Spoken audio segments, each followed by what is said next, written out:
মঙ্গলবার বালি বিজেপি ২ নম্বর মণ্ডলের পক্ষ থেকে লিলুয়া থানার সামনে বিক্ষোভ দেখানো হয়।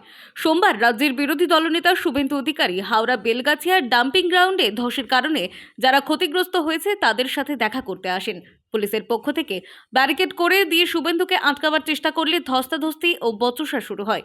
সেখানে শুভেন্দু অধিকারী আহত হন বলে অভিযোগ। রাজ্যের বিরোধী দলনেতাকে আঘাত করা ও সাধারণ মানুষের সাথে কথা বলতে আটকানোর প্রতিবাদে হাওড়া জেলা জুড়ে বিজেপি কর্মীরা থানার সামনে প্রতিবাদ কর্মসূচির নির্দেশ দেয়। সেই নির্দেশ মতো মঙ্গলবার বালি বিজেপি ২ নম্বর মণ্ডলের পক্ষ থেকে লিলুয়া থানার সামনে বসে বিক্ষোভ দেখান বিজেপি কর্মী সমর্থকরা।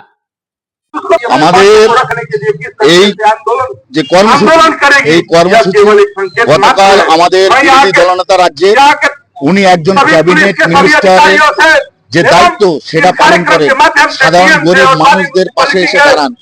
আজকে আমরা দেখলাম কি গতকাল এই ভাগাড়ে অঞ্চলে যে বিপর্যস্ত মানুষের পাশে দাঁড়ানোর জন্য শুভেন্দু অধিকারী আসলেন, তখন এই দলদাস পুলিশ যে তৃণমূলের যে ক্যাডাররা যারা নাকি উর্দি করে প্রশাসনের দায়িত্ব পালন করছে, তারা যেভাবে বর্বরচিতভাবে শুভেন্দু অধিকারীর উপর আক্রমণ করেছিলেন, তাকে আহত করেছেন, তার প্রতিবাদ জানাতে আজকে হাওড়া জেলা জুড়ে প্রতিটা থানায় আমরা এই বিক্ষোভ প্রদর্শন করছি।